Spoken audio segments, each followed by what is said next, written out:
Longtemps apanage du secteur public, le transport aérien et maritime est en pleine ébullition ici en Algérie. Il s'apprête à connaître un saut qualitatif et quantitatif en ouvrant ses portes à l'investissement. En effet, l'accélération de l'ouverture de l'investissement dans les secteurs des transports maritimes et aériens et sa généralisation au secteur privé figurent bien parmi les dossiers économiques prioritaires du gouvernement, tel que rappelé par le président algérien Abdelmadjid Tebboune lors de la dernière réunion du Conseil des ministres.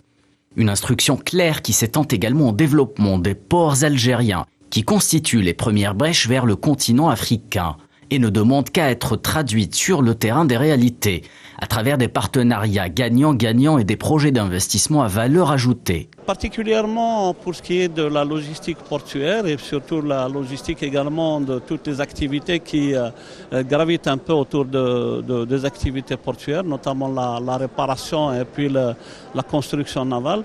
Moi je pense qu'aujourd'hui, à travers les membres de la délégation, nous avons tout un artifice de responsables économiques qui aujourd'hui sont là pour démontrer et prouver que nous sommes obligés de rechercher des partenariats pour développer un peu nos objectifs. En novembre dernier, le ministère des Transports a donné son accord de principe pour 16 projets soumis par des opérateurs privés dans le domaine des transports aériens et maritimes.